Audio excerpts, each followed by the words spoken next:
Korutla మెట్పల్లిలో RTC కార్మికులు చేపట్టిన సమ్మెకు ఎమ్మెల్యే కల్వకుంట్ల సంజయ్ సంపూర్ణ మద్దతు ప్రకటించారు. బీఆర్ఎస్ హయాంలోనే విలీన ప్రక్రియ పూర్తయిన కాంగ్రెస్ ప్రభుత్వం నియామక పత్రాలు ఇవ్వకుండా కాలయాపన చేస్తుందని విమర్శిస్తూ ఎండలో ధర్నా చేస్తున్న కార్మికులకు గొడుగులు పంపిణీ చేసి సమస్య పరిష్కారం అయ్యే వరకు అండగా ఉంటామని భరోసా ఇచ్చారు.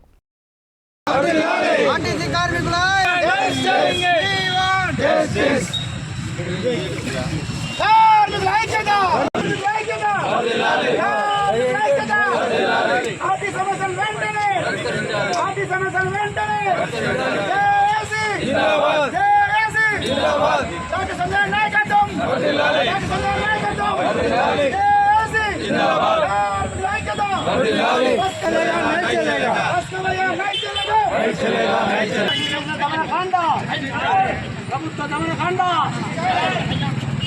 కార్మికుల ఐక్యత కార్మికుల ఐక్యత జేఏసీ జేఏసీ కార్మికుల ఐక్యత ఆవాజ్ ఆవాజ్ జేఏసీ జిందాబాద్ కార్మికుల నదించాలి నదించాలి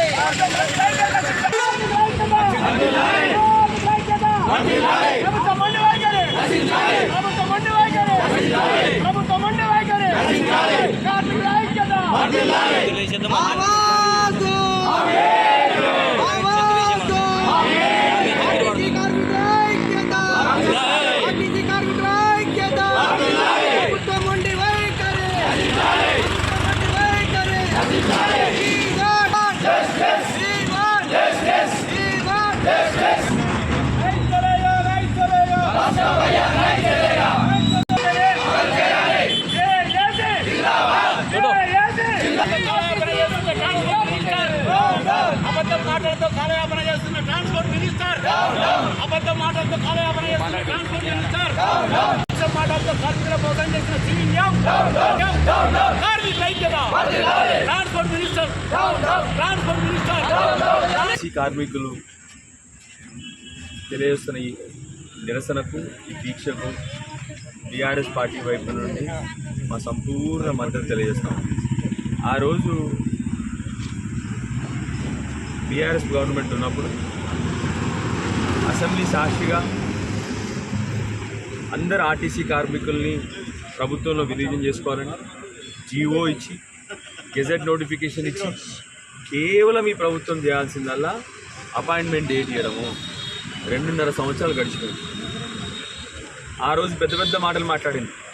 ఇంకేమన్నారు ముఖ్యమంత్రి గారు, నేను ఛాయ్ లోపల వీళ్ళందరూ ప్రభుత్వంలో విలీనం అయిపోతుందని చెప్పాను. అన్నిటికంటే ముఖ్యంగా ఒక గెజెట్ వచ్చి జీవో వచ్చినాక కేవలం అపాయింట్మెంట్ డేట్ ఇవ్వడానికి సంతకం పెట్టడానికి ముఖ్యమంత్రి గారికి ఎందుకు ఇంత టైం పడుతుందో ఎవరికి అర్థమవుతుంది. మరి చేయి ఆడతలేదో సంతకం పెట్టడానికి అర్థమవుతుంది. ఆ రోజు ముఖ్యమంత్రి గారు ఒక మాట చెప్పారు, మీ అందరికి వినిపిస్తాయి ఇప్పుడు ఒక్క నిమిషం.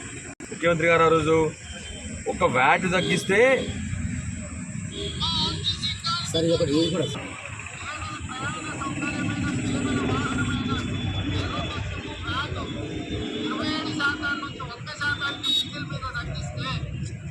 ₹700 కోట్ల ప్రతి సంవత్సరం ఆర్టీసీకి అదనంగా నిధులు మిగులుతాయి. ఈ 700 కోట్ల రూపాయలు ఇందులో మిగిలితే ఎన్ని వందల బస్సులను వాళ్ళు ప్రతి సంవత్సరం కొత్తవి కొనుక్కోవచ్చు. ఈ ఆర్టీసీల బస్సుల రిపేర్ల కోసం కొనుగోలు చేస్తున్న ఏవైతే స్పేర్ పార్ట్స్ ఉన్నాయో వాటి మీద కూడా రాష్ట్ర ప్రభుత్వం 100 కోట్ల రూపాయలు వసూలు చేస్తుంది. అదొక 150 కోట్లు, ఇదొక 700 కోట్లు, దాదాపుగా 850 కోట్లు ప్రభుత్వం మొత్తం పుణ్యానికి ఆర్టీసీ నుంచి పన్నుల రూపంలో వసూలు చేస్తుంది. 150 కోట్ల ట్యాక్స్ వసూలు చేస్తుంది ప్రభుత్వం. అవి ఆర్టీసీకి. మీరు ధర్నా చేసినప్పుడు, మీరు నిరసన తెలిపినప్పుడు, మీరు సమ్మె చేసినప్పుడు ప్రభుత్వాన్ని తిట్టింది సార్. కార్మికులను చంద్రశేఖరరావు పొట్టన పెట్టుకొని మీ ఉసురు తగిలి పోతాడు. ఇప్పుడు ఎవరు చనిపోయిన కుటుంబాలనే కాదు 40,000 మంది ఆర్టీసీ కార్మికులను ఆదుకొని గుండెల్లో పెట్టి చూసుకునే ముఖ్యమంత్రి గారు మాటలు కోటలు దాటితే చేతలు గడప దాటవడానికి మీరే కాదు అన్ని వర్గాలను మోసం చేసినటువంటి ముఖ్యమంత్రి. అప్పుడు సినిమా కథలు లెక్క, సినిమా హీరో డైలాగులు లెక్క, డైలాగుల మీద డైలాగులు. ఇప్పుడు ఉదాహరణ నేను చెప్పిందే 850 కోట్లు కేవలం ట్యాక్స్ ద్వారా వస్తూ ఉంది. ఆ ట్యాక్స్ తీసుకోకపోతే అంతా ఆర్టీసీకే పోతుంది. ఆర్టీసీ వాళ్ళు 1000 బస్సులు కొనొచ్చు. మరి ఇప్పుడు 850 కోట్లు రేవంత్ రెడ్డి ఇంటికి పోయినా ముఖ్యమంత్రి గారి ఇంట్లో దాచుకున్నాడా 850 కోట్లు? వాళ్ళు అడుగుతున్న బస్సులు మరి ఇవ్వచ్చు కదా. వాళ్ళకి అడుగుతున్న ప్రభుత్వ విలీనం చేయడానికి కష్టమైంది. మీకేం ఖర్చు రాదు కదా, మీకేం కొత్త ఖర్చులు కూడా లేవు. కేవలం మన ప్రభుత్వంలో విలీనం చేసుకోవడమే. మీకేం ఖర్చు వచ్చింది? అది పోగా నిరసన తెలియజేస్తున్న కార్మికులందరి మీద కేసులు, టెంట్లు పీకేస్తా ఉన్నారు. ఇంతకుముందు ఎస్పీ గారితో మాట్లాడినా ఇప్పుడు కొరటాలు అందరూ మన కార్మికులతో కూర్చున్నప్పుడు ఎస్పీ గారు ఫోన్ చేసిన టెంట్లు పీకేయాల్సిన అవసరం ఏమి సార్ ఎండాకాలంలో అంటే మాకు ఆర్డర్స్ వచ్చింది టెంట్లు పీకేయమని చెప్పి. అలాగే గవర్నమెంట్ ఆర్డర్ ఇచ్చిందండి టెంట్లు పెట్టని. టెంట్లు పెట్టకపోతే మాత్రం నిరసన ఆగిపోతుందా? ఇంతకంటే ఎక్కువ కోసం పోసుకుంటారు మీరు. 100% వాళ్ళందరినీ ప్రభుత్వంలో విలీనం చేసే వరకు మేమందరం కూడా మీతో కలిసి పోరాటం చేస్తాము.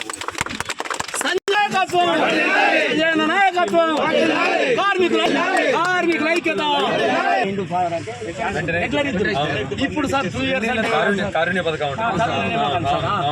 2 years అవ్వలేదు సార్. అది కాంట్రాక్ట్ కింద ఇస్తుంది సార్. అది అసలు డైరెక్ట్ చేయాలి. కాంట్రాక్ట్ 3 years పెడతారు. ఇంకో విషయం ఏంటంటే వాళ్ళు మాకు మద్దతుగా మీకు లాభం జరిగితే మాకు లాభం జరుగుతుంది. వాళ్ళు మాకు మద్దతు ఇస్తారు. మద్దతు ఇస్తే వాళ్ళు ఏం చేస్తారంటే ఆ అధికారులు ఆ కాంట్రాక్టర్తో బెదిరించి మీకు ఇవ్వడానికి లాస్ట్ మీకు డెడ్లైన్ అయిపోయింది అని వాళ్ళు బెదిరించి మరి డ్యూటీలో వాళ్ళ ప్రత్యేకంగా మీకు ఇవ్వడానికి లాస్ట్ మీకు లేపటి నుంచి మీకు జాబే లేదని బెదిరించి మరి వాళ్ళ డ్యూటీ పంపించడం జరిగింది. అది ఆ కాంట్రాక్టర్ ఏందో తెలుస్తా ఉన్నారు.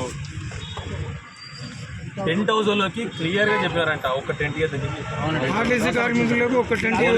ఇప్పుడు ఎస్పీ గారితో మాట్లాడితే ఎస్పీ గారు వీళ్ళకి పర్మిషన్ లేదు సార్, మేము ఇయ్యం సార్ టెంట్ వేసుకొని. ఎస్పీ గారు డైరెక్ట్ చెప్తారు.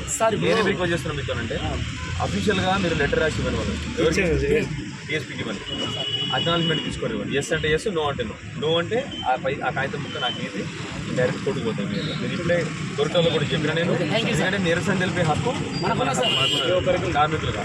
దయచేసి మీతో కోరేది ఏంటంటే అఫీషియల్ చేయను. వీళ్ళు ఇంటలేరు. ఇప్పుడు ఎస్పీ గారితో మాట్లాడితే సార్ వాళ్ళకి పర్మిషన్ చేయొద్దని చెప్పారని చెప్పి ఆయన కూడా చెప్తాను.